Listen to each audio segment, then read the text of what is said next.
there, you're watching Al24 News. Coming up next in our news program.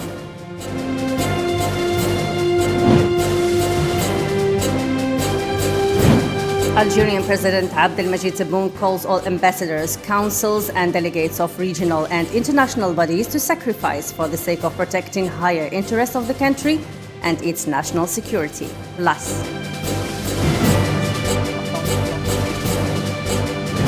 Arab League Assistant Security General Ambassador Hussam Zaki announced today, Monday, that a solution to the crisis in Sudan is imminent.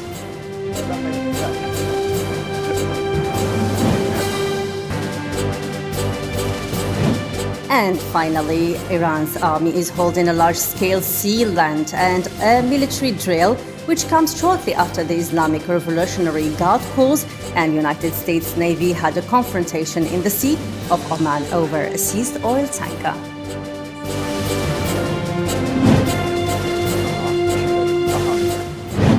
Hello again and welcome.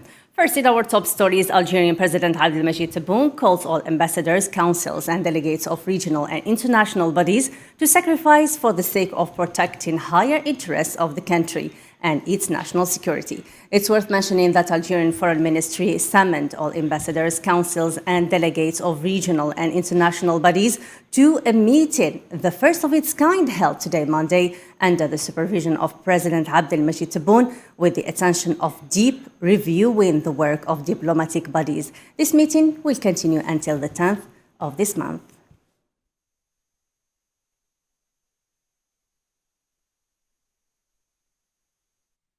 And in a piece of information, according to a statement of Algerian Interior Ministry, Algeria hosts us starting from today, Monday, the first session work of Algerian-Mauritanian Bilateral Border Commission following the signing of a memorandum of understanding last April in Nouakchott related to its establishment. The session works will be chaired by Algerian Interior Minister Kamal Beljoud and, or equally, with his Mauritanian counterpart Mohamed Salem Ould Merzouk.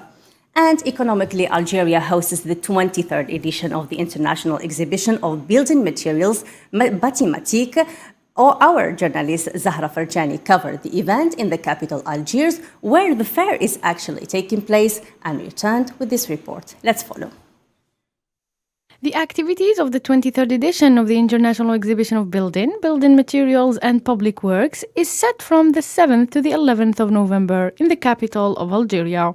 The event, organized over 2 decades annually, witnesses the participation of more than 1,000 exhibitors, 600 national institutions, and 400 foreign companies from 15 countries.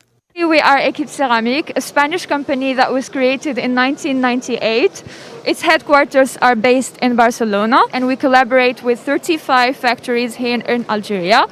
And it's basically specialized in the equipment of bricks and roof tiles. My company is Molecork. We have a big group. We produce different kind of pipes for water, for conduction water, and we make a drainage pipe for construction.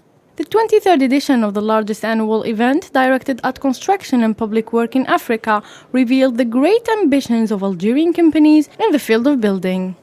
Sams company is an Algerian company doing for the wide format printing. They sell the printing and make service for after sales. Guarantee. Our company is called Griver, specialized in making green artificial grass. It's used for decorating green spaces such as cafes, hotels, and even houses. Algerian companies active in the production of building materials aspire to achieve export revenues of more than $2 billion by the end of this year. Still with economy, crude oil futures advanced above $82 per barrel today, Monday, as OPEC Plus continued to ignore President Biden's call for higher output, with state-owned Saudi Aramco raising its December official selling price for Arab light crude to $2.7 a barrel, up by $1.4 from this month. Ayedi Usama reports. US President Joe Biden says that his country has tools to deal with oil prices after OPEC Plus and its allies refused US pleas for producing countries to pump more crude. The world's largest oil producer, the United States, which is not a part of OPEC Plus, that includes Saudi Arabia, Russia, and a list of countries, has recently pleaded Organization of the Petroleum Exporting Countries Plus and its allies to raise production of oil around the world, explaining that the world's economy needs more energy. OPEC, for its side, rebuffed U.S. demands, claiming that the latter has the capacity to raise crude production for itself if they believe that the world needs more energy. Joe Biden started a challenge with OPEC Plus, stating that his country has strategies to deal with the high prices of oil that will soon take place in the international market, adding that U.S. administration will discuss the issue, confirming his country's ability to get more energy is guaranteed, literally and figuratively. The U.S. First Man, with his last statement, started a challenge that concerned all producers and consumers around the world, and the next few days will bring news about the matter.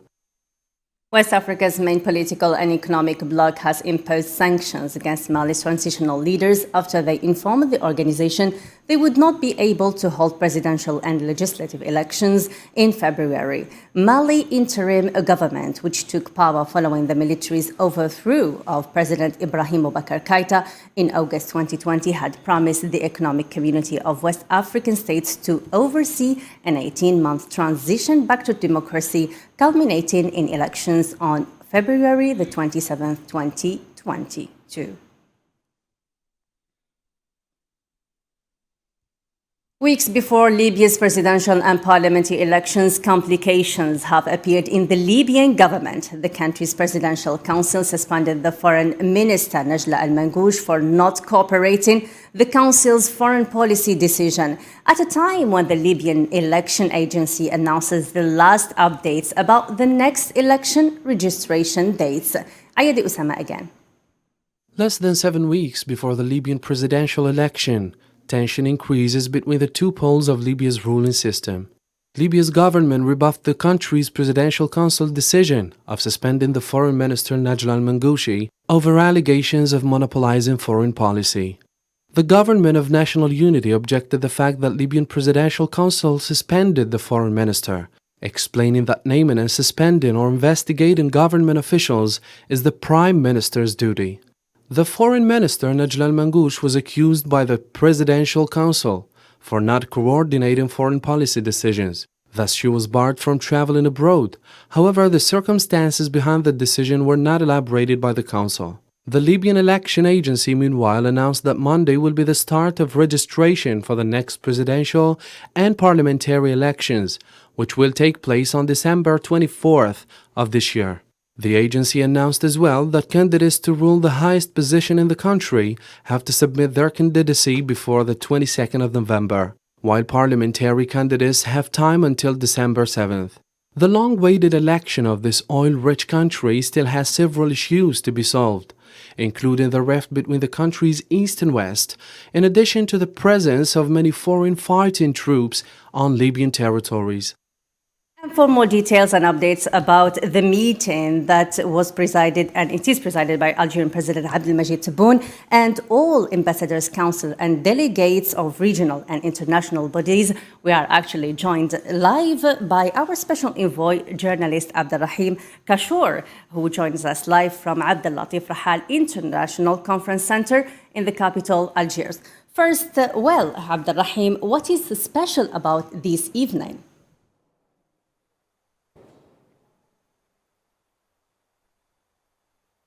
Hello there, hello all the viewers of the Al24 News. Here we are again from the Palace of Nations in Algiers. Just now we have got a chance to talk with the Foreign Minister Umtala Mamra. It was something great. We have done it in 3 languages, in Arabic, English, as well as in French. Just later on we may have to run the whole speech with Umtala Mamra. But just as an update for you and for the English news edition, all I can say is that Mr. Foreign Minister he insisted and emphasized, as well as he did previously, our President Abdelmajid Tebboune, the contribution with the African countries, precisely Nigeria as well as South Africa, keeping saying that we have to bring a modern way of counterpart and partnership with these countries, because the world has been changed and we have to change ourselves and we have to adopt with the new world, because this is life and we have to move forward. And Algeria now is the biggest country in Africa, so we have to play the role as it is. Thank you. Indeed, Abdelrahim, we are waiting all for the special interview with Algerian Foreign Affairs Minister Ramtan Lamamra. Thank you so much. You joined us live from the Abdellatif Rahal International Conference Center in the capital, Algiers. And now moving on to our news, the Assistant Secretary General of Arab League States Ambassador Hussam Zaki announced today, Monday, that a solution to the crisis in Sudan is imminent. Hussam Zaki explained in a television statement that the meetings with the Army Commander Abdel Fattah al-Burhan and Abdullah Hamdouk, the ousted Sudanese Prime Minister, were positive. Asma reports. Will League of Arab States succeed while previous international mediations failed to find a reciprocal way out for most dangerous crisis threatening Sudan since overthrow of Omar al-Bashir's regime nearly 3 years ago? League delegation says that its meetings with Army Commander Abdel Fattah al-Burhan and the expelled Sudanese Prime Minister Abdullah Hamdouk was positive. Even higher than that, the delegation is more optimistic considering that the hazardous crisis solution is imminent. I have met Army Commander Abdel Fattah al-Burhan to talk with His Excellency about Sudan and new developments since the 25th of October, before this period and after it. There was an oral message from His Excellency Secretary General concerning state of the country, the Arab League's support to our brothers in Sudan and its democratic transitional phase. Nevertheless, the announcement called for by League of Arab States and other countries and bodies that entered line of Sudanese crisis may collide with rejection of all Sudanese parties of any reconciliation initiative. Returning to before announcement of al-Burhan's procedures, civilian component conditioned to enter into any negotiation path, while the army accuses civilian parties monopolizing power in the country. You have already followed verdicts of Commander-in-Chief of Armed Forces, which came to correct the course of people's revolution, protect safety and security of the country and its union.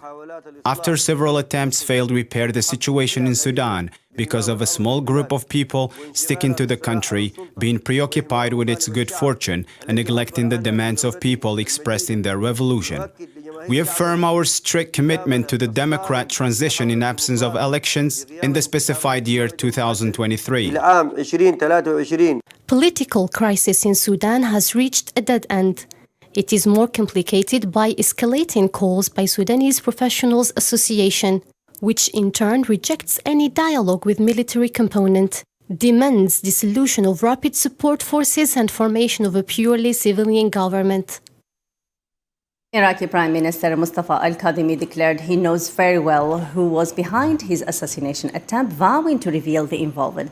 Al-Kadhimi's speech came during an emergency meeting of his government in Baghdad after, according to the Iraqi army, he was subjected to an endeavor to murder at dawn the day before through 3 drones loaded with explosives. 2 of them were shot down, and the third landed on al-Kadhimi's residence in the heavily fortified Green Zone in central Baghdad, which caused the injury of a number of his guards.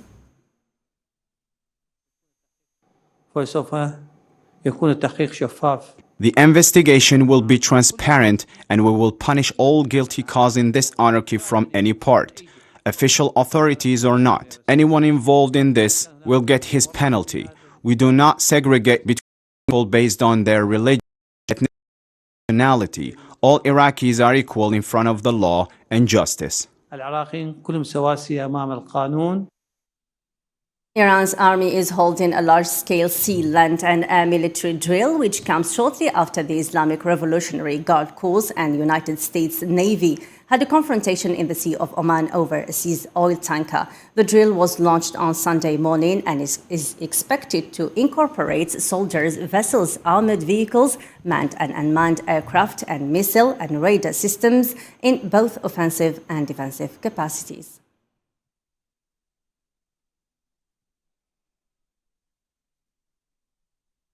Migrants are dying in Poland's forested border with Belarus as the countries are locked in a geopolitical standoff. Polish authorities accuse Belarus of deliberately abandoning migrants near its border in an attempt to destabilize the European Union. Islam Sid reports. Germany, and to another story now. Germany announced today, Monday, that the number of people infected with COVID-19 in the country has reached the highest level recorded so far due to what officials described as an unvaccinated pandemic. More details in this report.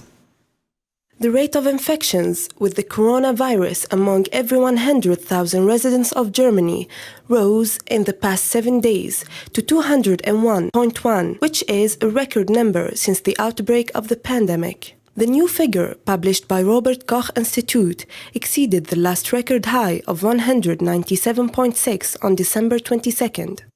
The announcement comes at a time when the proportion of people who have received COVID vaccines in the country have stabilized at less than 70%, while population officials have called in recent days to receive the vaccination.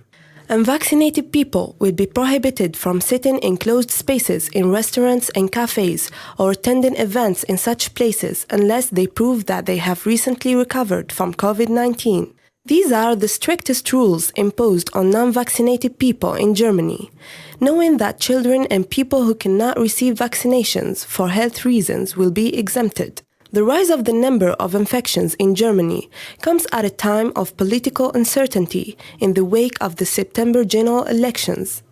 The parties of the government coalition, expected to be formed by early December, ruled out obligating the population to receive vaccinations and confirmed that they would not impose new closure measures, at least for vaccinators. India is at a higher risk of the quick spread of Zika infection. It was reported that 89 people were infected, including 17 children. Let's follow this report.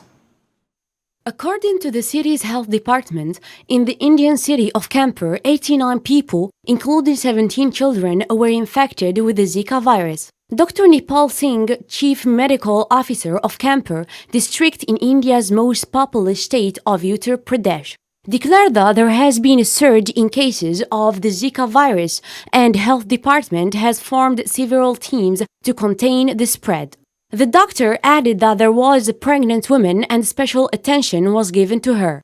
The first case of Zika was detected in Kanpur on October 23rd, and cases have increased over the past week. The mosquito-borne Zika virus was first discovered in 1947 before it reached epidemic proportions in Brazil in 2014, when thousands of infants were born with microcephaly and underdeveloped brains.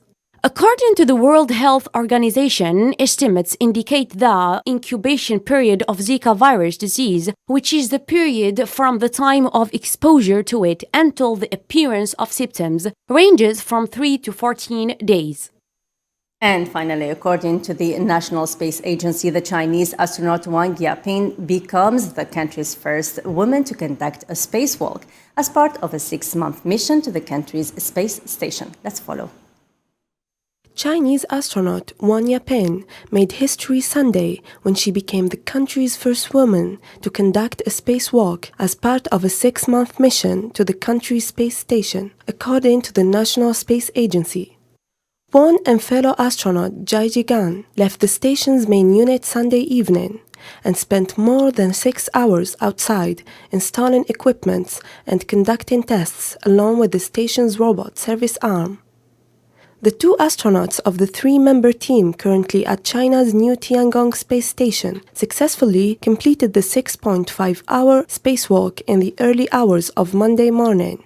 It is noteworthy that the 3 members of the second crew of the permanent station and the mission that began with their arrival on October 16 is scheduled to be the longest period of time in space so far for Chinese astronauts, according to the Associated Press. 3 spacewalks are planned to install equipment in preparation for the station's expansion, while the crew will also assess living conditions in the Tianhe unit and conduct experiments in space medicine and other fields.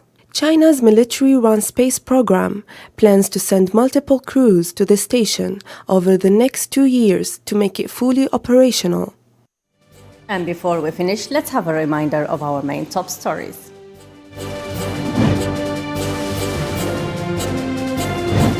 Algerian President Abdelmajid Tebboune calls all ambassadors, councils and delegates of regional and international bodies to sacrifice for the sake of protecting higher interests of the country and its national security.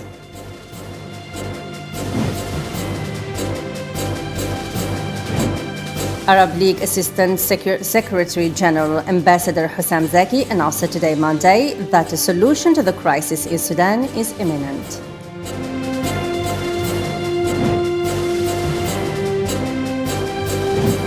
Iran's army is holding a large-scale sea, land and air military drill, which comes shortly after the Islamic Revolutionary Guard Corps and the United States Navy had a confrontation in the Sea of Oman over a seized oil tanker.